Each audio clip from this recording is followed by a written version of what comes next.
एक हाथी ने तोड़ा यमराज का घमंड। ये कहानी सुन ली तो कभी दुखी नहीं रहोगे। जय श्री राम दोस्तों, एक समय की बात है। एक हाथी की मृत्यु हो गई। मृत्यु के बाद हाथी की आत्मा यमलोक पहुंची।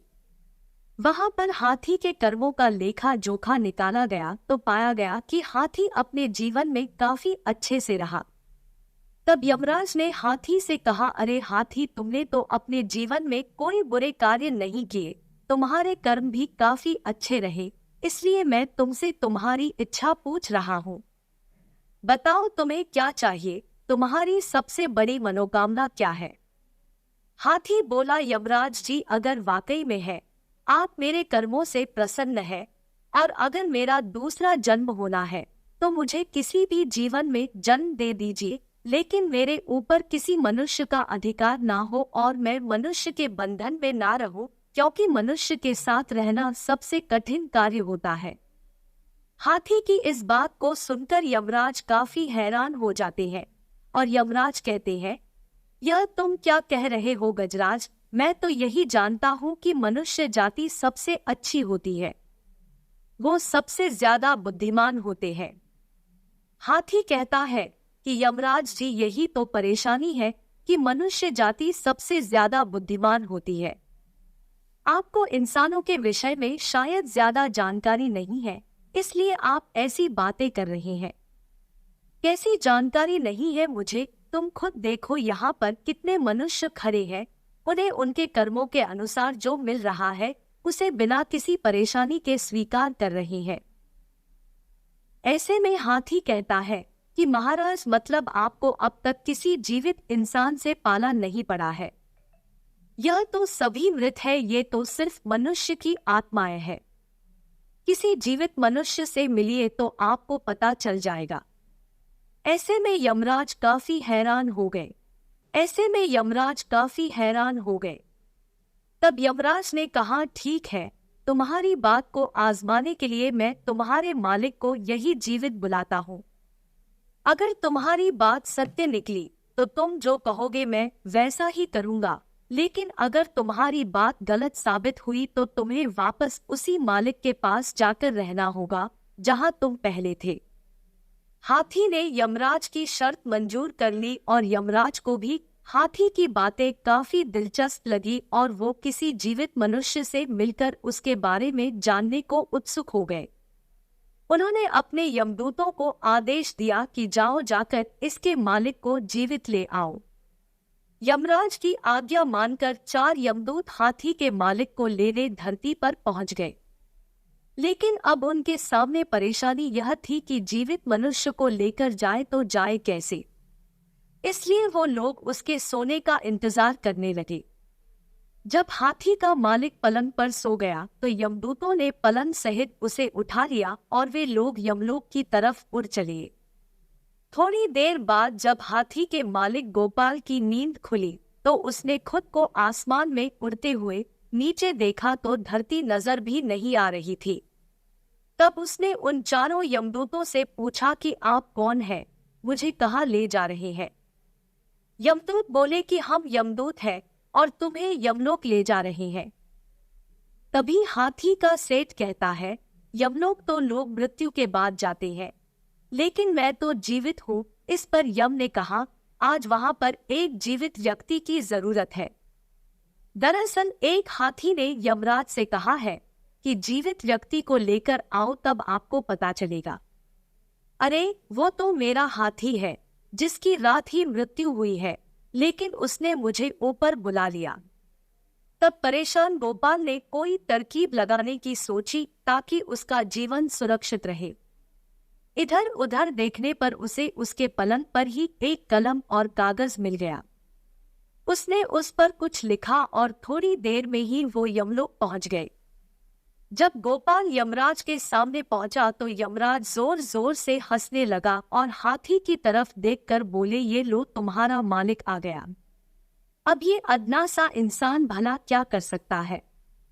हाथी बोला, थोड़ा सब्र कीजिए महाराज, आपको सब पता चल जाएगा। यमराज गोपाल से बोले, इधर आओ, लेकिन बीच में ही रुककर गोपाल कहता है, यमराज, क्या आपको पता है कि मैं कौन हूँ? तभी यमराज कहते हैं, मैं तो सिर्फ इतना जानता हूँ कि तुम इस हाथी के मालिक हुए। इसके अलावा मैं तुम्हारे बारे में कुछ नहीं जानता। अब तुम ही बताओ कि तुम कौन हो।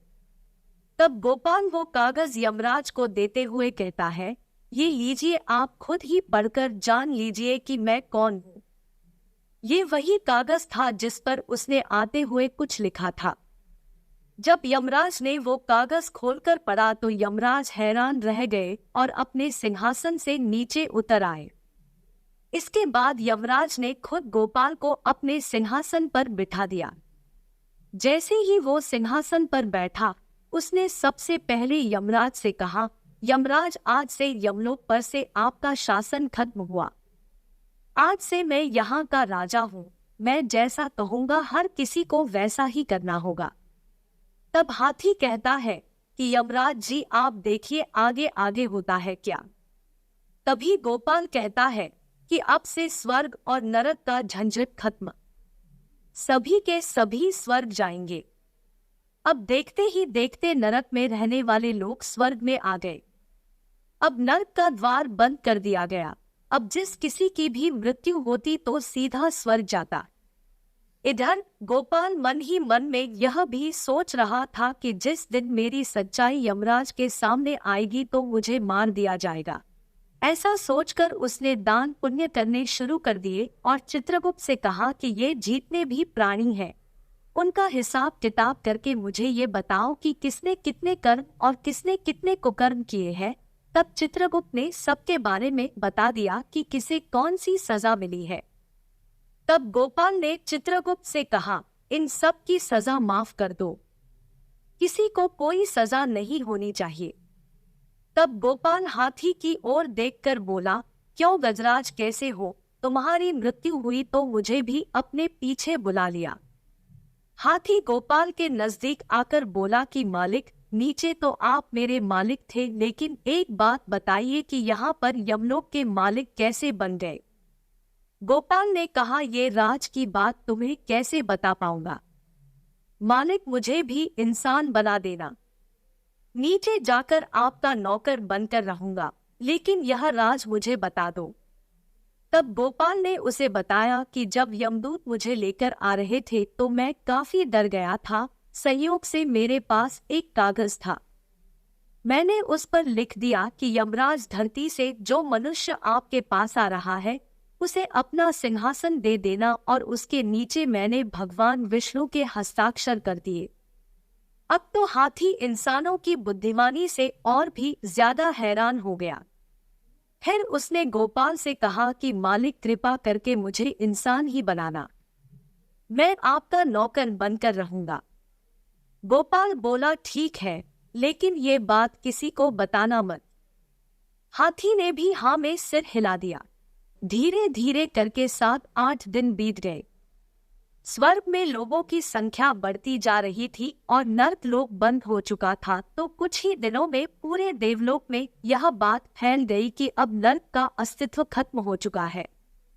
उधर भगवान श्री हरि विष्णु सोच में पड़ गए कि यमलोक में ऐसा कौन आ गया है जिसने मेरे सारे नियमों को तोड़ने का काम किया है।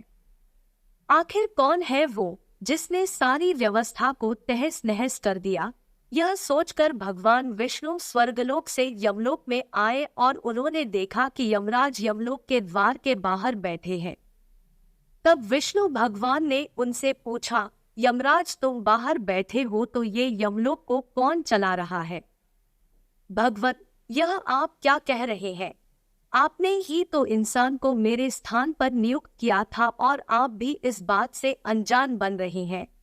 उसने जो मुझे कागज दिया था उसमें साफ साफ लिखा था कि मैं उसे यमलोक का सिंहासन दे दूं और उस पर आपके हस्ताक्षर भी थे। आपको यकीन नहीं होता तो ये देख लीजिए, यमराज ने भगवान विष्णु से कहा। भगवान विष्णु ने कहा, मैंने इंसान को यमलोक में नियुक्त किया। मैंने तो ऐसा कभी नहीं किया।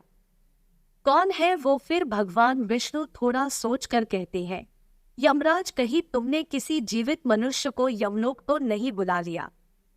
यमराज बोले, आप बिल्कुल सही कह रहे हैं।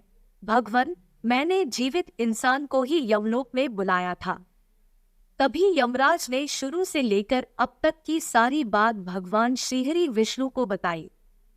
ऐसे में भगवान विष्णु को हंसी आ गई और वो मुस्कुराते हुए बोले, यमराज, तुम अब भी नहीं समझ पाए कि उस मनुष्य ने तुम्हें झूठा पत्र दिया था। उस पर मेरे नहीं बल्कि उसके खुद के हस्ताक्षर थे जो उसने मेरे नाम से किए थे। अगर वो तुम्हें पत्र नहीं देता तो तुम उसकी बुद्धिमानी नहीं समझ पाते और तुम्हें उसकी होशियारी का अंदाजा कैसे लगता। भगवान विष्णु की यह बात सुनकर यमराज ने अपने सिर पर दोनों हाथ रख लिए। यमराज को सारा माजरा समझ में आ चुका था। उन्होंने भगवान विष्णु से कहा, प्रभु, इस मनुष्य की रचना तो आपने काफी अद्भुत की है। जैसे ही भगवान विष्णु यमराज के साथ यमलोक आए, गोपाल अपने सिंहासन से उठकर नीचे खड़ा हो गया और भगवान विष्णु से बोला, प्रभु, मुझे तो आपका ही इंतजार था। मैं कब से यही सोच रहा था कि कब आपके दर्शन होंगे और मुझे इस कार्य से मुक्ति मिलेगी। तब भगवान ने मुस्कुराते हुए कहा, तुम बहुत चालाक हो। देखो यमराज, जीवित व्यक्ति को यमलोक बुलाने का क्या परिणाम हुआ। जब इसे लगा कि मैं इसे दंड देने वाला हूं तो ये मुझे खुश करने में लग गया। किसी भी इंसान को समझना किसी के लिए आसान नहीं है। यमराज ने हाथी से कहा, गजराज, तुम शर्त जीत गए। मैं अब तक यही समझता था कि हम देवताओं से अधिक समझदार और कोई भी नहीं, परंतु मैं गलत निकला। पर आज तुम्हारी वजह से मेरे सारे भ्रम दूर हो गए।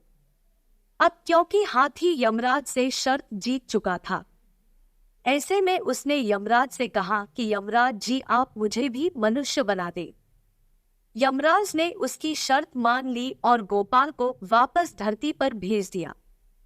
लेकिन यमराज ने यमलोक की सारी बातें उसके दिमाग से निकाल दी। यानी कि गोपाल को यमलोक की कोई भी बात याद नहीं रही। वह फिर से आम जिंदगी जीने लगा। दोस्तों, इस कहानी से हमें यह सीख मिलती है कि इंसान को हर हाल में अपनी बुद्धि का इस्तेमाल करना चाहिए। अगर वह चाहे तो किसी भी मुसीबत का सामना आसानी से कर सकता है, जिस तरह गोपाल ने किया था। दोस्तों, अगर आपको हमारी कहानी अच्छी लगी हो तो वीडियो को लाइक और चैनल को सब्सक्राइब कर लें। आपका बहुत बहुत धन्यवाद।